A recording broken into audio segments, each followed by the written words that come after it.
is Act of Worship, your source for commentary and discussion on worship, theology, and culture. I'm your host, Dr. Jonathan Michael Jones.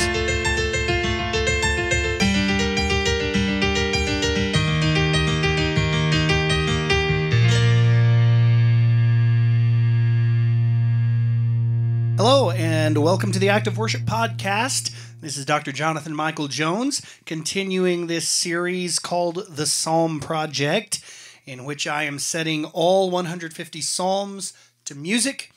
And we have come now to Psalm 13. It seems like it's been much longer than that, but here we are at Psalm 13, and then we will also do Psalm 14 this week. And so and these are 13, I'm doing that today. I'm going to focus on that. 13 is a lament psalm. It's a lamenting psalm. And it's expressed from the perspective of an individual, namely David. And as I've mentioned before, and I will mention several times after this, not all psalms were written by David, but so far we've had psalms written by David, and about half of the book of Psalms, maybe a little more, was penned by David. And so this is a psalm that comes from the perspective of David, and the situation of distress is not clearly defined here, but it's obvious that he is in distress. But since it's not defined, this allows multiple applications of Psalm 13. If enemy, which you will see in this psalm when David speaks of his enemy, and he does often, he speaks of his enemy, he curses his enemy, he calls God to deal with his enemy justly.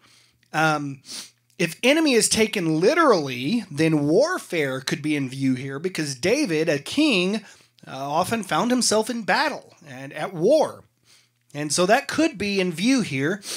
Or he may be ill, or even near death. And you'll see that in verse 3. I'll read this, but it says, "Consider and answer me, O Lord my God. Light up my eyes, lest I sleep the sleep of death." And so that could be in view here. Whatever the case, David is lamenting, is in a place of distress. So let's look at Psalm 13. I have set Psalm 13 and 14 in minor keys because of their content, and we're going to go over that. So let's look at Psalm 13. My commentary is not going to be very long, so you'll get to hear that and then hear the psalm immediately afterwards. And so not much here. It's a very simple psalm, 6 verses in our English translations.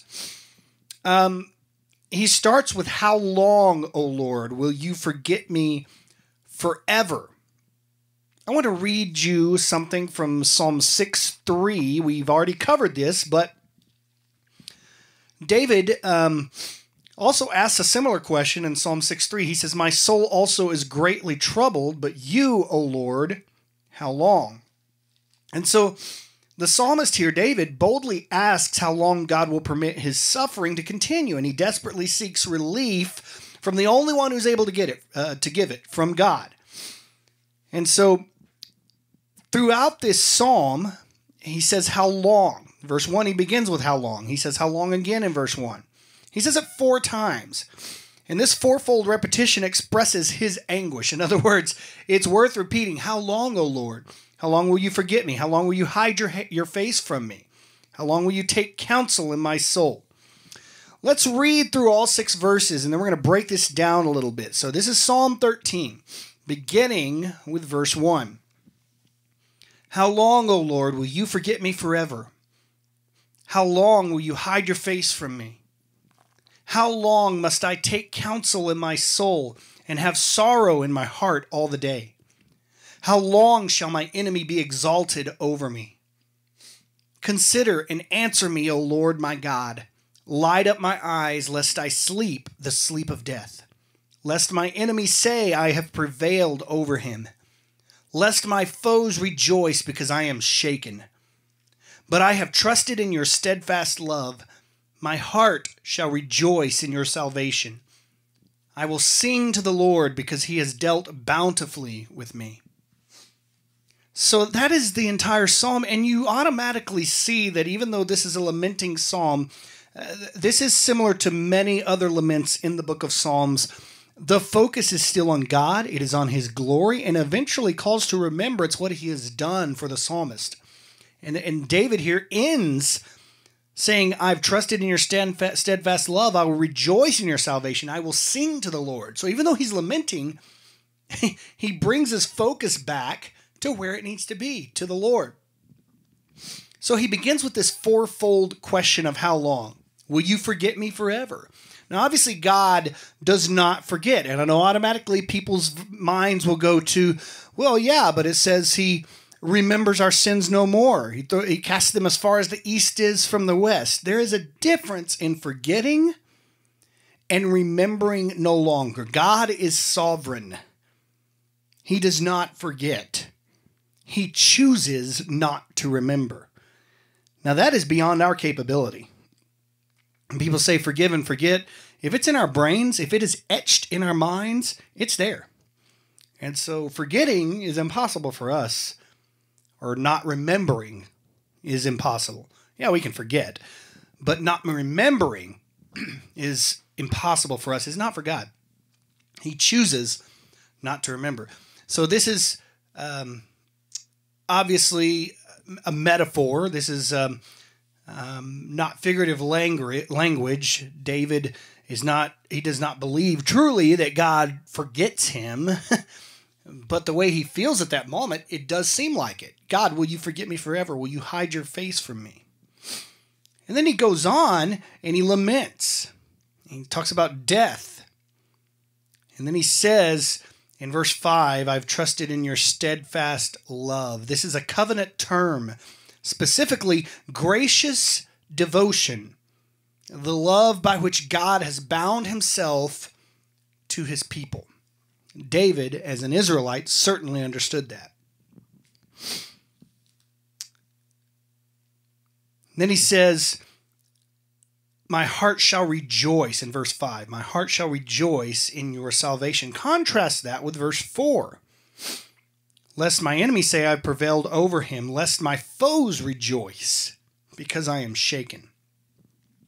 The enemy rejoices in the fall, the death of the psalmist. But the psalmist here rejoices in God and in his salvation. So even though this is a lament, David brings the focus to where it needs to be and reminds himself and reminds us as readers that God has never forsaken us, even though we may feel like that. And you see here, David, that's the way he felt at the beginning of the psalm. But then he refocuses at the end. I will sing to the Lord. I've trusted in your steadfast love. And may that be, even though we have times of lament in our own lives, may we always return to that focus and remember the works of the Lord. So here is Psalm 13, set to music. May your heart worship through this. Thank you for listening today to the Active Worship Podcast. This is Dr. Jonathan Michael Jones.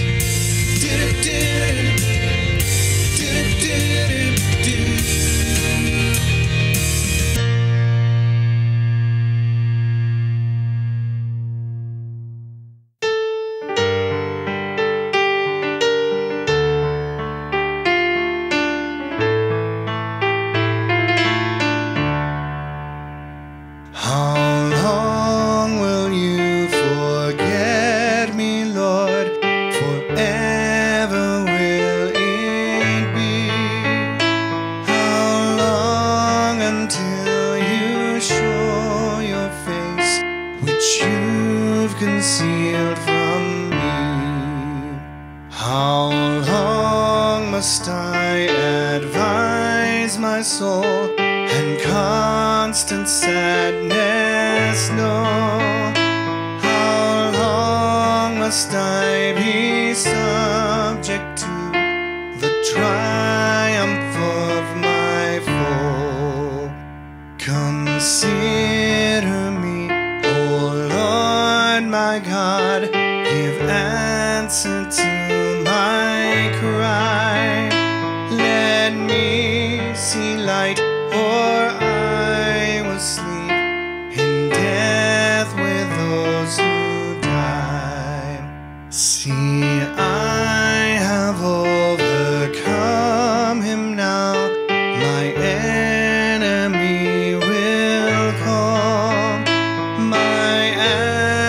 adversaries will rejoice when I begin to fall. But your unfailing love I trust, your saving power I praise. The Lord in bounty dealt with me, my songs to him I